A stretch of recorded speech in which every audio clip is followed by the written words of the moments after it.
we'll develop you and all these things. But he's like, first you need to eat some donuts. And I was like, oh my God, this is like the first time in so many years that anyone said, please eat donuts. Eat, and I was gain like, weight. What is this acting thing? Can we figure this out? Hey babies, welcome to the Dr. Beauty Podcast hosted by me, Dr. Anna Guanche. I'm so excited you're here. We plan to educate, inspire, and entertain you. This podcast is not just about beauty. It's about lifestyle, inspiration, life hacks, and of course, beauty.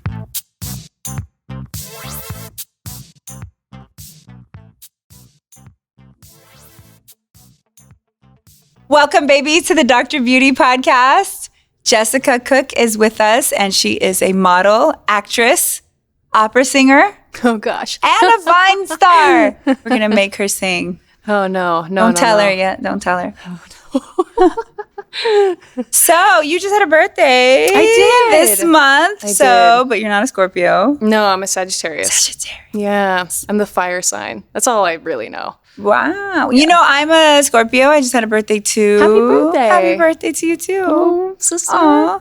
Did you decide to wear the same color as me? I did. I had a feeling that you were going to be wearing red. So I wanted to match you because we're tall girls for life. Tall girls for life. That's our hashtag, TGFL. It is. We're so tall. Jessica and I decided we're tall girls for life. That's really hard to say. It is. Tall TG. girls for life. What? A couple years ago. So now we have our own little personal hashtag that nobody knows anything about. But now you know about it. Yeah. So we decided to coordinate and match today just so you know that we're on the same team. We're on the same team. If you want to join our team, you can wear red and you can use the same hashtag. Right. If you're a brunette with light eyes and you would like to wear red. Please do that. I would love to see this. And you have to be tall, though. You have to be tall to enter the club. That's right. Because that's the whole thing about being a tall girl. It's not the SGFL club. It's the TGF club. I don't even know what that stands for. Well, the short girl for life. Oh, I don't really know about short girls. Or petite girl for life. Petite girls. No, I don't understand. I can't relate. I can't relate. I don't know. My last guest earlier today was 5'3". Oh, so short girl. I can relate to short people too. I'm not. Yeah. What do you? I like short people. Yeah, me too. I have a lot of I don't have friends. anything against short people. They're just not tall. Exactly. They just stay in the office. They just can't be in the TGFL group. No. I mean, it's nothing personal. Nothing personal. Not at all. Just wear red and be tall. That's all I'm saying.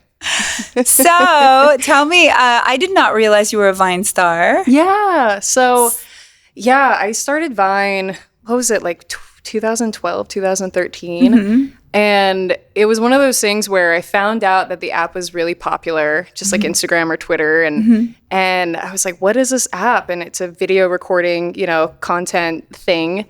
And so I got on and I just was messing around. At that time, I was purely a model.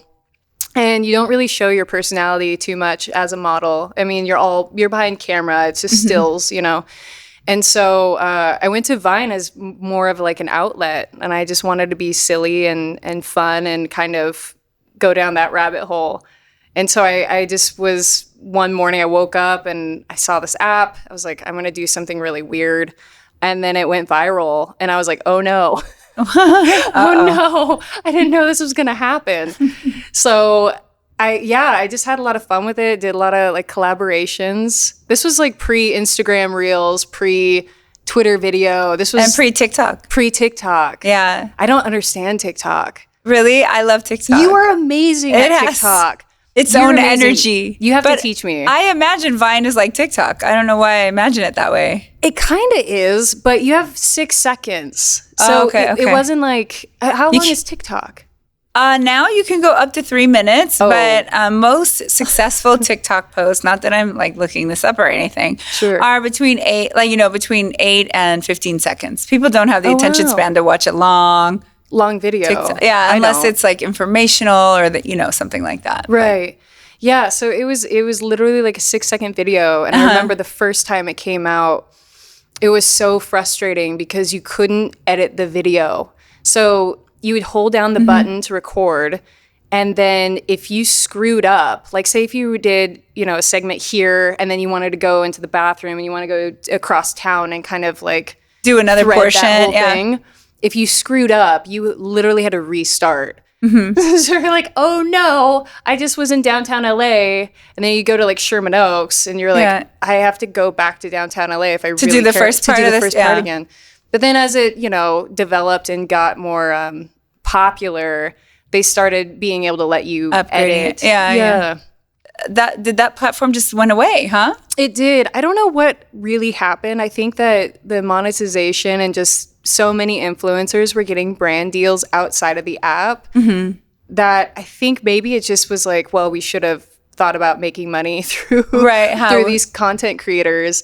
But I'm not really sure. I think they sold it to Twitter. Oh. And then Twitter had its own video recording thing for a while. But I don't think it's even a thing anymore. I think it's just all Instagram now and TikTok. Well, and TikTok. It used to be like people would talk in Vine. Like people would just, anything somebody said, somebody would relate with like a sound. Right. And now I feel like that's happening with TikTok, or maybe just to me. I don't know. But like every song or every situation has like a little sound that you can like remember like or trends, tie into it. Yeah, definitely. Yeah, it was very like a trend-oriented thing. Like if somebody did a trend, like do it for the Vine, and then they would do like for a month, people would do it for the Vine, whatever that trend was. Right. I noticed TikTok is the same sort of deal. Like people use the same songs, same sounds, dances. They dance a lot. This is how I dance. I love the dances. That's how she dances. That's how I dance. I would not be. Does that mean you're not going to do a dance TikTok with me later after this thing? You will. Sure, you will show me up. Like you will kill it.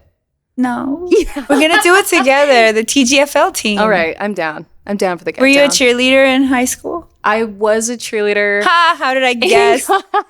She can totally dance. I was not a cheerleader. Oh, no. I was it for like 1 year. It was like a rebellious stage of my life. Rebellious? Yeah. Why do you call it that? Because I went to a Christian university. And for some reason at the time, I just was like, cheerleaders are very robotic. And they don't really dance fluid movements. And so when I got into this like Christian university, I was like, I'm going to be a cheerleader. I'm going to wear a short skirt and like dance and have fun with it.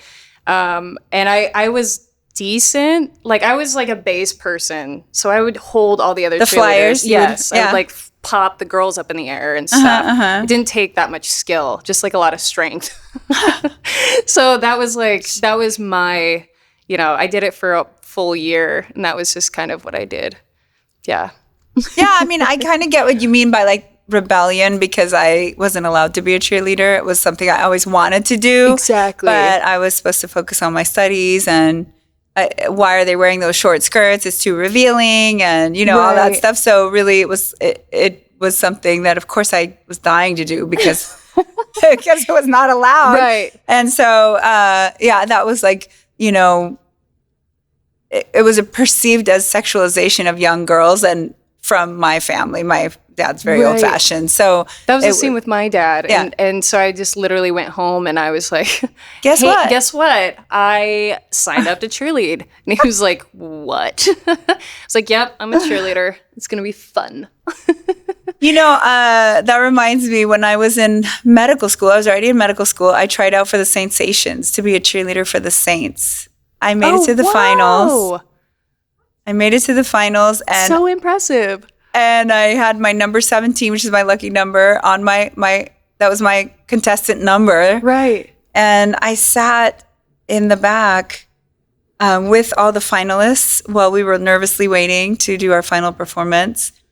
And they were talking about, some of them already had kids, and I was just like early 20s in med school, and they were talking about how they'd had surgery, so they'd look good for this tryout and all this stuff. Not that I'm against surgery, you guys. I'm not against surgery. Sure. But at the time, I was like early 20s, and I fell out of my element totally. Bit. Sure. And I just ran. I left.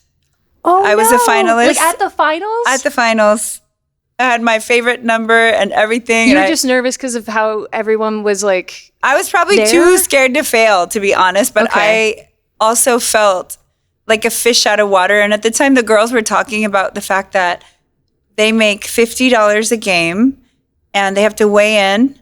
Oh, no. They have to weigh within 5 pounds of what they weighed when they tried out. And they have to practice 3 hours, 3 times a week. You're not paid for that, and you get paid $50 a game. Well, I was already a medical student. I was thinking, there's no way I'm going to have time to study. You're thinking long term. You're like, I don't want to make $50 now. I want to make thousands of dollars later. Exactly. And you know, smart. And a 3-hour practice 3 times a week, and I was going to have to study. And then I also thought about the fact that like these guys, this didn't seem like my crowd. Like at the time, I was like, what?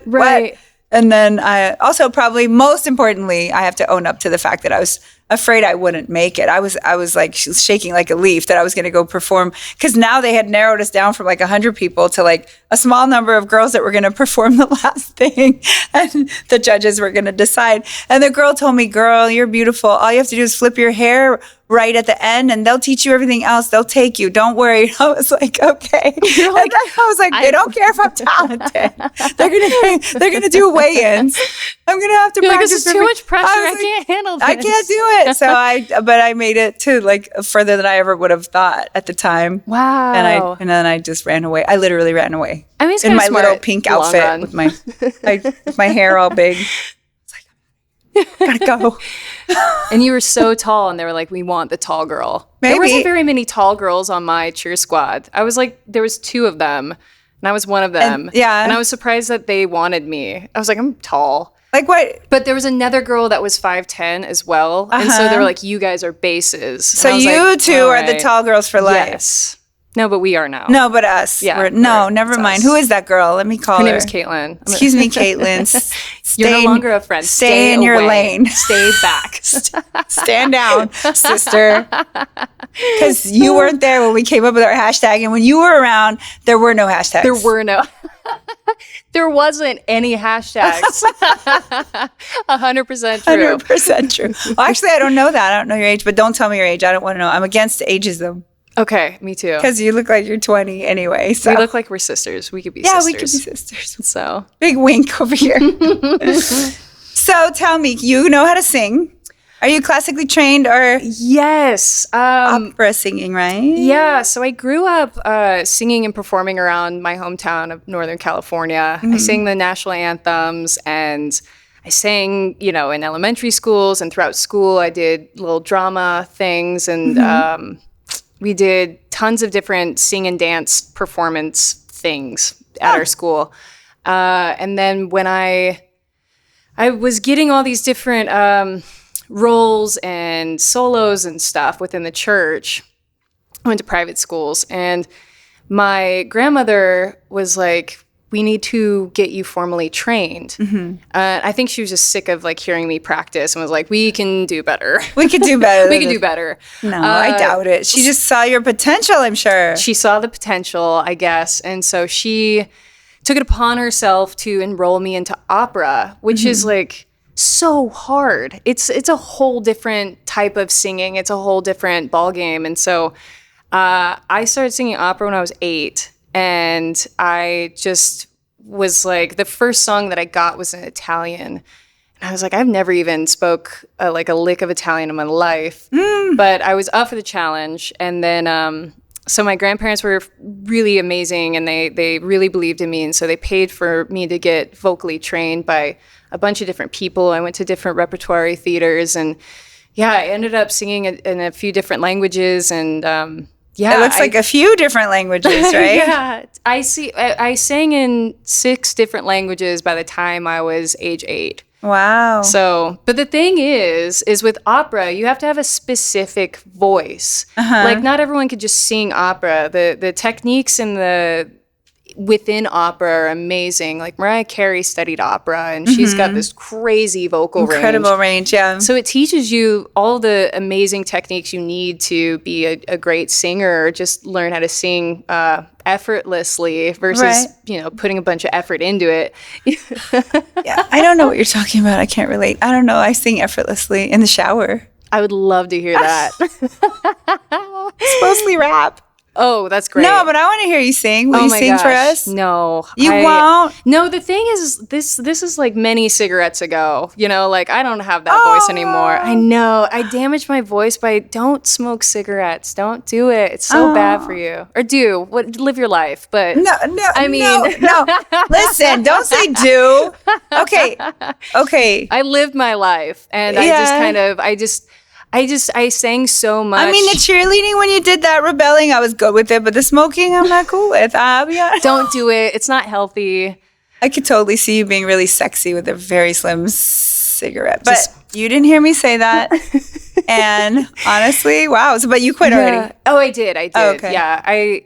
Yeah, it was a bad habit, but I quit, a year ago. Okay. But yeah, if I wanted to get into singing again, I guess I could go through some vocal recovery and just kind of do that whole thing. But right now I'm like my voice is like not. So now you don't want to do that and immortalize your voice on my podcast.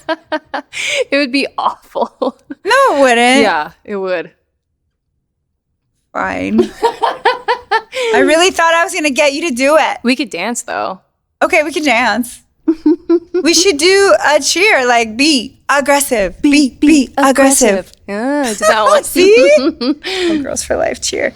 Okay, so what projects do you have coming up? Do you have any projects coming up? Oh gosh. I mean, there's one that I can't really talk about, but it was one I kind of. Oh, is it the one that's just coming out? Yeah. You did talk about it. Shh. Yeah, I did, but I didn't talk about it. No, officially, legally. No, she actually didn't talk about it. Did you talk about it? No, I didn't talk about it. Am I talking about the same thing? Are we talking about the same thing? We're talking about the same thing. But are we? But my boyfriend and he directed this teaser that we're actually going to put up on Kickstarter. And it's a psychological drama about a psychiatrist that basically tries to find herself. And it's very deep and symbolic, and it's really, it's just basically her journey about, she's helping others so much that at the end of the day, she doesn't even really know who she is. Huh. And that's really conflicting, and that's terrible. So she goes on this journey when she meets this person that kind of puts it in perspective for her. Mm-hmm. And she's like, oh my gosh, I don't even really know myself.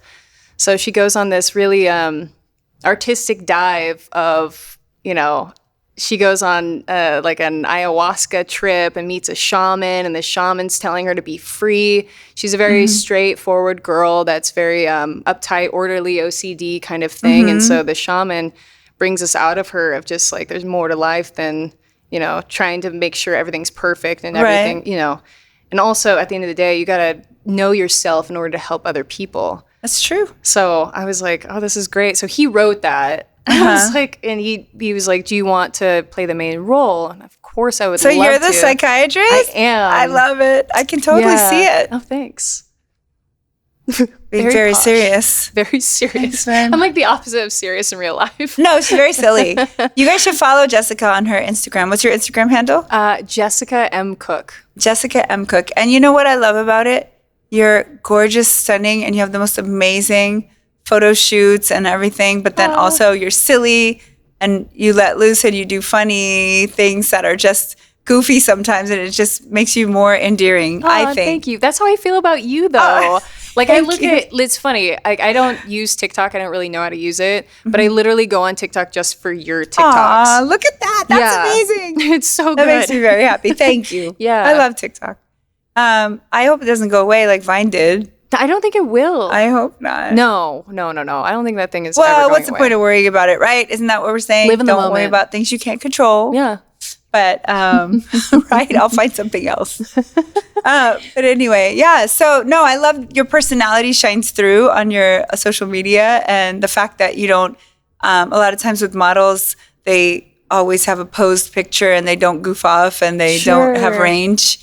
But with you, there's like this whole extra dimension, which is to me the main dimension of just personality and a little irreverence and goofiness. It's nice to see that when I have some model friends that are kind of venturing out into doing silly videos and just showing more of themselves versus like an edited photo at the end of the day. Like there's more to them than there are those photos, and it's really nice. I mean, that was the whole point of Vine was I would post these photos on Instagram and on Facebook, and at the end of the day, like nobody really knew who I was. It was like I had these really edited, retouched photos of me, and it just kind of became stale after a long time. So when I started venturing out into Vine and doing these kind of videos, it was the opportunities came in different ways where like she actually has a personality. Yeah. Like she actually talks.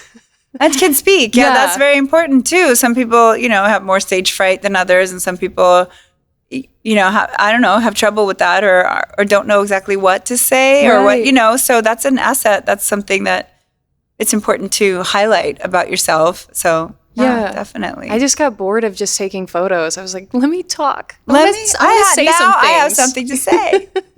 I have arrived. Yeah. I have arrived. I am here. I'm here.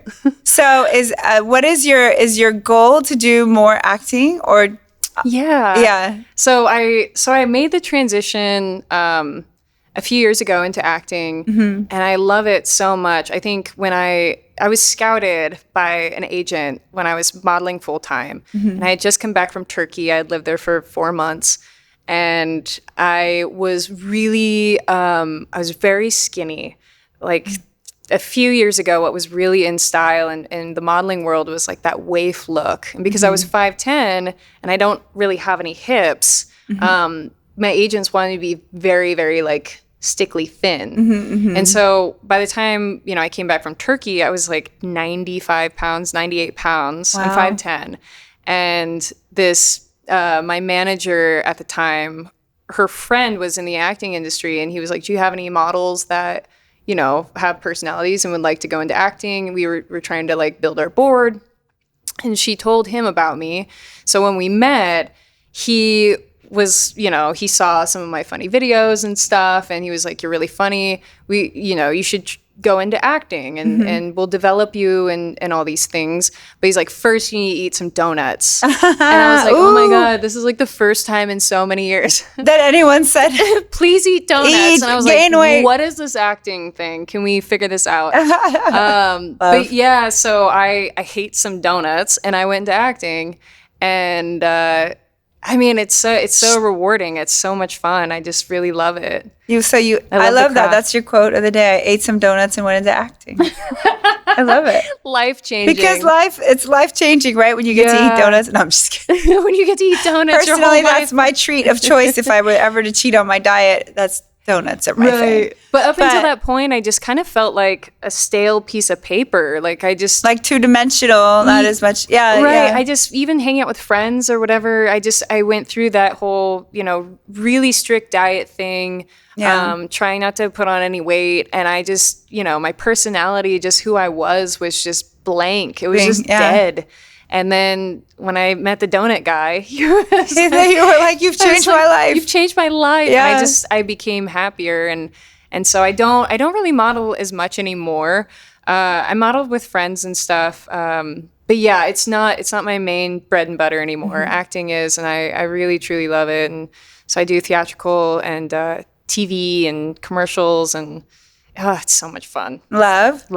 So as a model and an actress, do you think that beauty trends are changing, and is that something that you see in your industry? I mean, I see it a little bit, but I would love to have your perspective on it.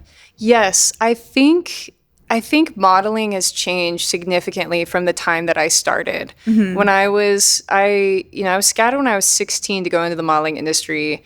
And I knew at the time, for the first few years of me being in the modeling industry, it was always about being very, very thin. It was very Kate Moss vibes. Yeah. And now with Kim Kardashian and a lot of different social media influencers, even J-Lo, like all these beautiful curvy women are showing that it's okay to like have curves and be an actual woman and not look like a 14-year-old that hasn't even gone through, puberty yet. No, it's true. Right. And so I think it's way better, the modeling industry, even the acting industry in general. There's so many shapes and sizes, and I think they should all be celebrated. Yeah. I don't think that, especially with modeling, the thing that bothered me was that when the waif look was in, was that you'd see the mannequins and they were very thin. Right. And they were like hangers. Yeah. And then normal people, or just people that aren't models, would go in and try on these clothes and it wouldn't look as good as on the hangers. Right. Because everything was made for very thin people. It was like the industry and the designers and everything kind of forced us all to like try to be super thin because of the trend. So I'm really happy that people are healthy and, I mean, glowing and curvy and thin and big and whatever. I just love it now. No, we've been noticing, as far as I'm sure everybody's been noticing, there's different ages on the cover of magazines, or different sizes, or different shapes. And so getting to the point of accepting or normalizing what normal looks like, and letting beautiful be a lot of different looks. Like there's so many different ways to be beautiful. People ask me all the time about the golden ratio, like what's the exact perfect ratio of a face. And the truth is, if you chase that, it doesn't always make the face look better. It is kind of makes it look more average at this point, huh? Well, maybe more average, or just for that person, you can't go by numbers all the time. Right. There are certain proportions you can change and it makes the face look more beautiful. Usually if you enhance what's already there and you kind of bring it up a notch. Right. That's what I like to do. But when people try to chase like numerical norms with the golden ratio, it doesn't always fit, because there's so many different ways to have a beautiful face. Right. And so it's tricky when people try to box in beauty. Like, oh, only this particular weight and height can be beautiful. Only this shape, only this color eyes, or whatever. Yeah. So I love the fact that we're branching out a little bit. And me too. And also making it easy on people, because young women will always be hard on themselves, I think. Right. But like, this doesn't give the pressure of the constant dieting as much as it was, maybe during the Kate Moss sort of Twiggy back in the old days, where everyone, the skinnier the better. Right. And that's just really hard, I think, on people on so many people. That's a very small percentage of the population that has that.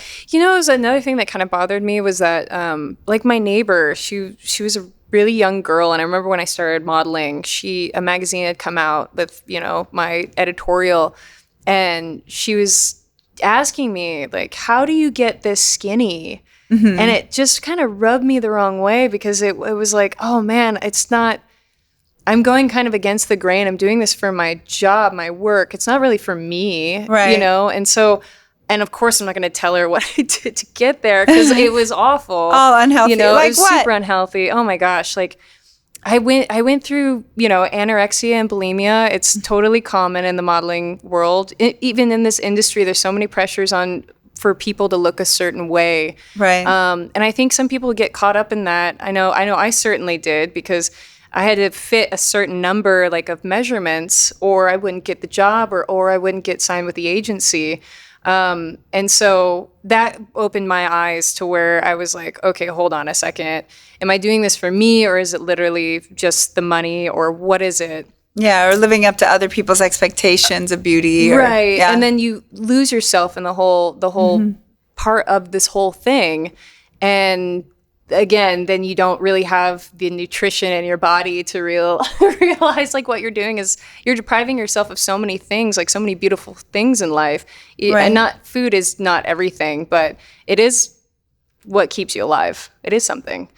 Yeah, food's not everything, but enjoying life and relaxing a little bit and giving yourself that little leeway, and not being so hard on yourself all the time is something very important, especially during the formative years when people are trying to create their identity, and then all of a sudden they find themselves aspiring. And I do believe aspiring is an important thing to say, oh, I want to be just like this person, and learn using them as your mentor. Right. But in some cases, that's not your body shape. If that's not what you were meant to look like, then it's so hard to try to, literally starve yourself to the point where you look the look that you want, Yeah, just do what makes you happy and try. Right. I feel like just try not to be anybody else. You are who you are. You're put on this earth for a reason, and just do what makes you happy. Don't chase something that, I totally doesn't agree. need to be chased. I totally agree. Yeah. So what is your definition of beauty? Oh, gosh. There's so many definitions of beauty, really. But But I think it's simple. I think it's happiness. It's like the little things about, going to the beach and having the sand in my hair and the water and just having it be crinkly and the smell and everything. I don't think it's really a physical appearance, or to me, it doesn't feel like a physical appearance. It's more the happiness behind things and how you can make other people happy. And something that I grew up with that my grandma kind of instilled in my head was that looks fade. Right. And when I heard that, and obviously she's much older than me, when I saw that, and then she'd show me pictures of when she was younger and how she is now. I mean, she's still a beautiful human. Right. But that really woke me up and spoke to me. And I was like, looks do fade. It's really, it all comes from within. Right. It comes from your relationships. It comes from your ability to enjoy life. And yeah. I mean, obviously, beauty, conventional beauty is always going to be something people aspire to. Everyone wants to be beautiful. It's right. very much a part of all of our society, and that's why the beauty counter and the beauty industry is huge and all that. Right. So beauty is something that has been pursued and I think will continue to be pursued. But as you grow up, you start to think about beauty in a different way. Like, how do you laugh? How easy are you? How funny are you? How loyal are you? Like, there's a different beauty, I think. There's so many definitions. Yeah, that can come out evolve from that initial just appearances thing. And then there's a deepening of it. But also, like, I think it's beautiful to see, laugh lines on people's faces. I know people like to erase them, and it's amazing, beautiful either way. My patients are not happy about their laugh line. Beautiful either way, but I just feel like when I meet somebody that has laugh lines, it's like a lot of character. I'm like, oh, that person laughed a lot in their life. They smiled a lot. They had a lot of fun times. I like to think that anyway. Yeah. No, your lines are directly a result of what expression you make over and over. So definitely people that smile a lot will have more, maybe like crow's feet, more smile lines this way. And then the people that frown all the time might have like a little bit more downturn. Yeah.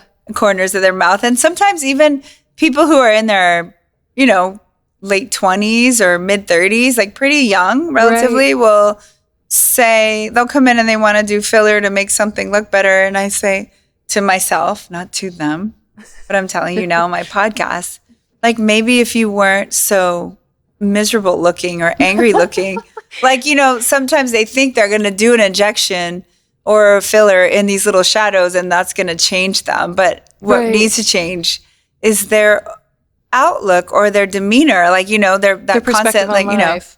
Most of my patients are always laughing. So I'm just saying, but sometimes someone will come in and I'm like, I can do filler, but that's not going to change because you're scowling all the time. You got to stop scowling, smile more, Yeah. Because people approach happy people are magnetized to happy, energetic people, and people are deterred from like people that are like sourpuss face. Right. And Botox won't fix your energy inside. Yeah, your energy that you're putting out there. Yeah. The physical appearance. It'll soften some lines. It might boost your mood and your confidence, but it's not going to completely change your chemistry as far as like how you express yourself or how you come across to people. Right. That's an inside if it job. did, that would be amazing. Like just a little Botox and you're like, oh my God, I feel everything is great. Okay, well, I just said that, but then the truth of the matter is there have been studies done on Botox versus placebo. Yeah. And people who couldn't frown because they actually did get Botox felt happier.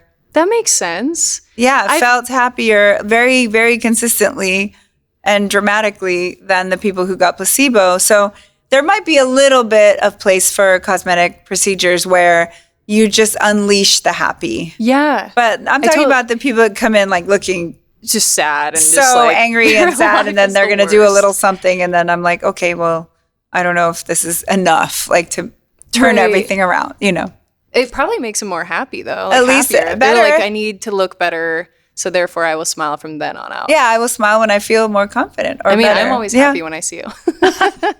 Thank you.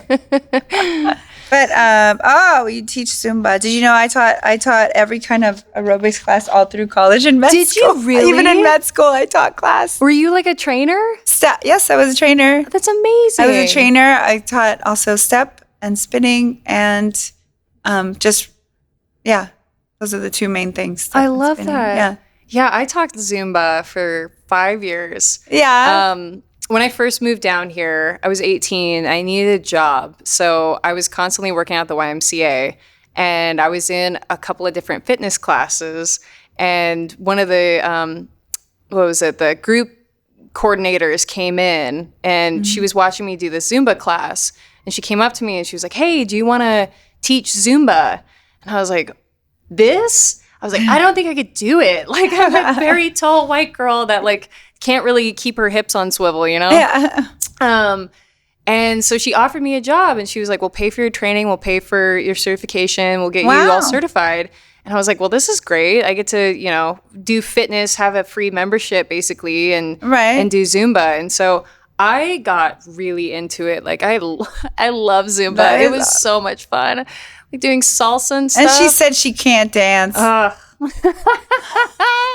It's all a lie. It was lies. Because then when we go to do the TikTok, she's going to already know the whole dance and everything. And then no, you're going to kill it. And I'm just going to be like, what was that move again? No, apparently not. You're holding out on me. Oh, man. But yeah, I immediately got more flexible in like my hip stomach region. And I was able to like swivel more, you know, not like Shakira. Not like that. She's amazing. I know. She is amazing. I just took a belly dancing class when I went to Miraval, and they do the whole hip. Everything's about your hips. Yeah, it is. It is. When it comes to belly dancing. Wow. I took one belly dancing class, and it was so embarrassing. Like, I just couldn't do it. It was just like doing this, and the woman was like, don't do that, like keep it all relaxed. I was like, I don't know how to keep this relaxed. Like I was like a newborn. I was like a newborn baby deer trying to like walk. She's like awkward. I'm a high-strung filly. I don't do the relaxed thing. No, I'm just kidding. No, I bet you could. So I want to have you spin the wheel. Ooh, I'm going to ask you some questions. Let's do it. I'm nervous. You're not going to make me eat anything weird, are you? Oh, that would be fun. We should add that. Oh, no. I just give her an idea. We should add that. If it's jelly beans, the yucky jelly beans. Oh, if it's yucky, I won't do it. But if they're good jelly beans. There's some, like a whole line of yucky jelly beans. Aren't there? Yeah, there's like a Harry Potter one. It's like puke flavored. Yeah, puke flavored. Why would you do that? Who wakes up in the morning and is like, I love puke? Well, I don't want to eat it myself, but I would want to make you eat it if you landed on that wheel. I hope you don't do this for future people. Do you like Harry Potter? Yes, I'm going to. I do. I'm sorry to everyone, all the guests that are future guests. I'm so sorry. Be ready. Be ready for your snot-flavored jelly bellies. Or what is it? Vomit flavored. Vomit flavored. I'm very excited. I'm sorry. Thank you, Jessica. Tall girl for life. Oh, man. Okay, so I'm going to have you spin the wheel. Okay. You have to, well, there you go. That works. That works. Or is that fine? Oh, did I ask you this? You told me who inspires you? Who inspires me? At the moment, it's Will Smith. Oh, I do love him. Why is he so amazing? He just did, he did his movie, King Richard. That was amazing. Obviously, that's like a very inspirational story. But he also did this thing called The Best Shape of My Life. Yes. And it was a YouTube series. And oh my gosh, that guy and his willpower and just determination, he's just jumping off the tallest buildings in Abu Dhabi and shit. Oh, sorry, I probably can't That's cuss. Okay. We've already established that we're going to cuss on this podcast. And we apologize in advance. That takes guts. Like that, he looks fear in the face and just was like, what do you want from me? And he just does it. Yeah. That's so inspirational. It's so inspiring for me. And yeah, I definitely, when I saw The Best Shape of My Life, I was like, I got to get my A game going because this guy's like training every day. Yeah. Like, he's just amazing. I love Will Smith. I listen to his quotes. I tell a quote, like an inspirational quote every morning on Instagram. Yeah. And they often end up being from Will Smith. And I watched an interview about why he did getting into the best shape of his life publicly. Why did he do the photo shoot with his big belly and publicly do it? And it was so interesting that he said, because I do better when people are watching me. Under pressure. I'm under pressure or I'm being held accountable. Right. And I totally resonate with that. I feel like some people do better when they're being observed doing something. They do a better job or they can perform better or want to And if you're unobserved and sort of nobody even knows you did anything, or you're privately going along your journey, there are some people who do well with that, but not me. I like to share my journey, and that's probably why I'm more active on social media, or I even have a podcast, is because sharing is very fulfilling to me. And I think Will Smith loves to inspire people. Yeah, and he's so good at it. He's so good. He's amazing. And you look great with a belly. Like, Will Smith never looks bad. No, but now he looks better. I know, now he looks great. And now he looks better. You can't deny. Well, and then also it's for health. You have to think about, we always talk about exercise for the sake of beauty and looking good. And I think that's the primary motivating factor. Right. And then you have to start thinking like, health and being vibrant for a really long time is important. Because also exercising like gives you endorphins. Yes. Like, and it just makes you feel better and energetic. Mm-hmm. Makes you feel more energetic. Your heart's healthier. Your brain works better when you have good blood flow. And have you ever done cryo freeze? No. Have you? Oh my gosh. It's amazing. Yes. It's like, I mean, this sounds terrible. I mean, when somebody pitched this to me, I was like, no. But basically, you stand in a freezer. Yeah. And it goes to, I think it's like a negative 150 or something crazy. And you're in there for like 2 to 3 minutes or something. Yeah. And what it does is it like repairs it basically like freezes your muscles, ice your muscles. It's basically like taking an ice bath without having to sit in the water. So in my mind, I'm like, that's way better. Because I was a runner, I would run a lot. I still do, but I would run like half marathons and marathons. And afterwards, like the recovery process and even the training process, you're like, this sucks. Everything aches, everything hurts. But then when I would do cryo freeze, literally the next day I could go run again. But it also, I mean, it recovers your muscles. It also helps you burn calories because your body's fighting to stay warm. So obviously it's producing a lot of energy to keep you warm. But you got to try it. It's amazing. And then the cool thing is just a recovery time. Like you literally go as hard as you want to the next day. Yeah. It's like, what? I'm definitely going to try it. I in the old days, Jack LaLanne used to take ice baths. Jack LaLanne, I know. Jack LaLanne. I loved him. He would dunk himself into freezing water and then hot water and then freezing water, something like that. I'm not going to do that. I'm not going to do that. But good for them, though. I mean, that's ballsy, too. I might go into that cold thing for like 30 seconds, maybe, because I am literally always cold. Like my fingers are ice cold, my toes are cold. I'm always cold. You too, and you still go in there? I was just like, well, mentally they put on, usually they'll have like a song. They'll like pick your favorite song out. So I always put on like Bruno Mars, something like super happy and uplifting and like funky. So I'm like dancing in it, so it gets my mind like off of how the cold fact I that am. you're freezing. But there's this guy named Wim Hof whose nickname is like the Iceman. And he literally like goes in the like a freezing pond. He'll like poke a hole from one end to the next end. There'll be a hole here and a hole here. Oh God. And he'll swim and he'll just go up and he's not shaking or shivering or anything. I'm just like, how is this? I mean, his name is the Iceman. He could do anything. It's crazy. So anyway, try cryo I think freeze. you should walk it's over. It's better than ice ponds. I think you should walk over hot coals and then plunge into the ice bath. I would do that. Just as like a contrast thing. Right. Would your feet... Because doesn't that Tony Robbins have that thing where you have to walk over the hot coals? Yes. Like you do his thing and then you walk over the hot coals. But do you get blisters or no? I don't. I guess you have to be like Speedy Gonzalez and like go as fast as you can. But you're not supposed to go fast. Oh, you're not? Are you? I don't know. Does anyone know? Call us. Our number is 555-555. That's right. 555-5555. No, but seriously, have you ever seen those commercials where they say, if you've been injured, call us. Call the accident attorney. Yeah. I go, oh my God. How am I going to remember this phone number? Anyway.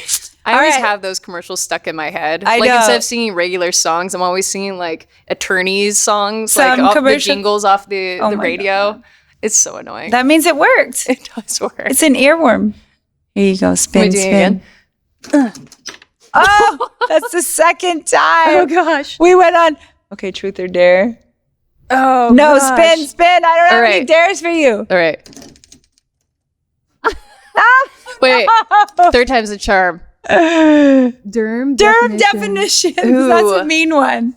Do it. What is it? Okay, I'm going to say a word and you're going to tell me what you think it means. Okay.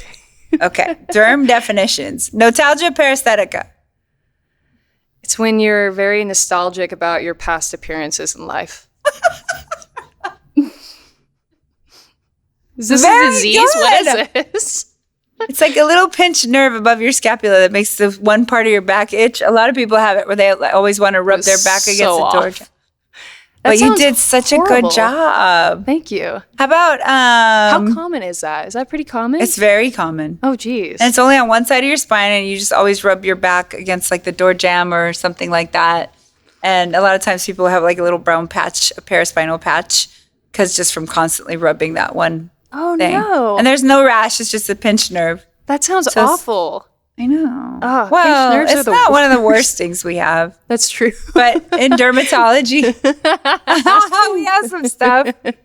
Well, what other thing can we make you define? No, I'll be easy on you. Spin the wheel again. Oh, gosh. It's going to be truth or dare. Here we go. No, is it going to go to truth or... Oh, no. Okay, wait, hold on. That's a good spin. Oh, okay. Oh my goodness. We need a new thing. Free association. That's my favorite. Hey, what is this? Woo.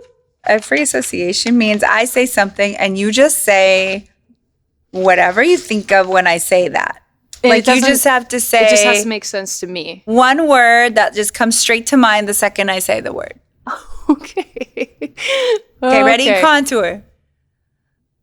J-Lo. Collagen. Puffy. Lipstick.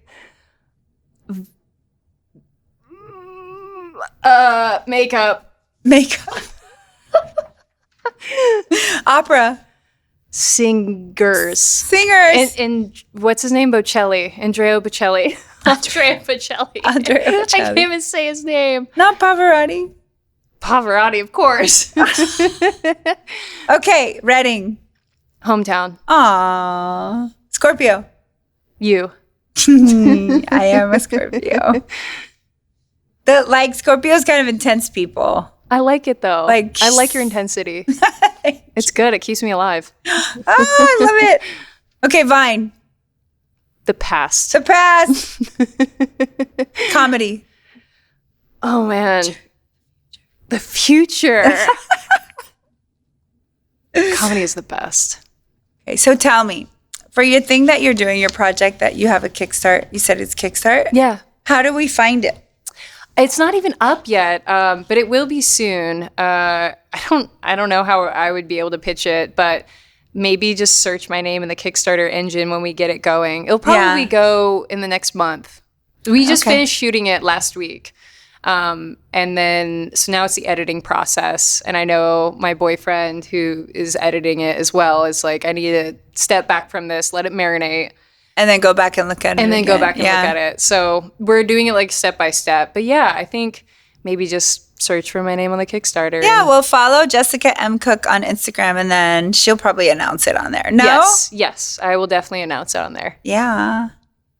And plus it's fun if you follow her. She's really fun. Oh, thanks. So what's your favorite inspirational quote? Here we go. This one, I love this one. Did you hear that? She sang. I don't even know what note that was. That was the note. Go ahead. It's this. The greatest risk of all is not taking one. That's a good one. It was my senior yearbook quote, and I've lived by it ever since. And I don't even know who says that. I don't know who I'm quoting, but whoever said it, good job. Yeah. But it literally just kind of, again, it makes me try different things and just kind of put fear aside. Because fear gets in the middle of everything sometimes if you let it. And if you don't take risks, you're just going to be in the same lane your whole life. You're not going to develop as a human. You're not going to do different new experiences and grow. And so, yeah, just take risks, man. Just go all in. Go balls to walls. Balls to the wall. Even if you don't have them. Even if you don't have them, just do it. You could just rub up against the wall. Just like do you it. could put boobs to the wall or something. Boobs like to the some walls, part. balls to the walls. Balls. Who comes up with these sayings anyway? I don't know. I love it though. But I do love it. And I do believe that fear is something that we need to actively try to overcome, recognize. And sometimes it comes in the form of anxiety. Sometimes it comes in the form of just sort of a low grade reticence to do anything, because like you get in this box where if I go too far to the right, I might make a mistake. Someone might doubting yourself, make fun of me, or I self-doubt. And I say, even to like really young people and even to myself, like someone might make fun of you. So what? Like someone might make fun of you. And then are you going to die from that? No. Or someone might think whatever you said or did was stupid, but are you going to die from that? Right. And even public speaking is something I had to come around to. I was remembering like 10 years ago when I was going to give a talk at a meeting in front of a bunch of doctors, how nervous I would get. And that would make me so nervous. I would get really nervous. And then I would take propranolol, which is like a beta blocker, a tiny dose that keeps your heart from racing too much. Yeah. So that's like the stage fright drug. Right. But really, you're still terrified, but your heart's just not pounding like it was. Going crazy. And right. Now I can't fathom taking anything. Like I love getting on stage and it doesn't bother me one bit. So you can grow intentionally. You can put yourself out of your comfort zone, nudge yourself out, and grow intentionally and become less fearful. Yeah. And then you realize, sometimes you do something and people criticize you or make fun of you, let's say on TikTok or let's say on social media, or even sometimes they might personally tell you, I don't like what you're doing, and it might hurt your feelings. And then you just have to decide, like, do I brush it off? How much do I care what this particular person is saying, right? Yeah, no, exactly. And am I going to stop because, that's what this true? Person thinks, or yeah. And depending on who it is, you might stop. You might say, I don't want to do this because actually that gives me some insight. Or you might be like, no, that hurts. Ouch. I'm not going to stop. Right. I'm not dead. Won't stop, don't stop. Yeah, I won't stop, don't stop. I'm not going to stop. And if you don't like it, sorry. But, so that's one of the things that I grew into over time. And I wish people knew at a younger age. I think people have unnecessary suffering and unnecessary sort of self-limiting behavior, like just to make sure they don't get criticized. But guess what? Just live your life. Yeah, live your life. Make mistakes. Take those risks. I mean, some of them are going to be great. Some of them are going to be awful. But I feel like at the end of the day, it's all a learning experience. Yeah. So just do it. Just do you. Just do you. And fear of criticism. Like you could do nothing and be criticized for doing nothing. Right. You're going to be criticized no matter how you look at it. Yeah, going around trying to like be small enough to have no one say anything to you is a very hard way to, it's a much harder than taking risks, I think. So I encourage people to just recognize it and just go. Just go. Go for it. Yeah. Go for the gold. Go for it. Tall Girls for Life. Tall Girls for Life. We're wearing red. We are. We're here at the Dr. Beauty Podcast. Mm-hmm. It's me, Anna Guanche, and Jessica Cook. And we match because we're the Tall Girls for Life. And if you wish to be a hashtag Tall Girls for Life, you can apply for the position. We accept people that are 5'8" and above. Yeah, 5'8" and above. That's reasonable, right? That's tall. Brunette. You get really specific. Has to have blue or green eyes. Blue or green eyes. And if you're not very tall, heels are acceptable. They are. Stiletto heels with platforms are fine. So you can lifts, apply. Those are fine as well. And that's like old school. Lifts. Which ones? Like you can wear lifts. You put them in your shoe. Yeah. I mean, we're not exclusionary. I mean, no, but you just have to be tall. So that's it. That's it. It's so rude. I don't even know how we came up with this. I don't know either. I have no idea. We were just, I don't know. We were both amazed of how tall we were. Yeah, we're just goofballs. Well, I'm so glad you joined me today on the Dr. Beauty Podcast. Yes, thanks for having me. Thank you. And thanks for listening in, babies. Yeah. Bye, babies.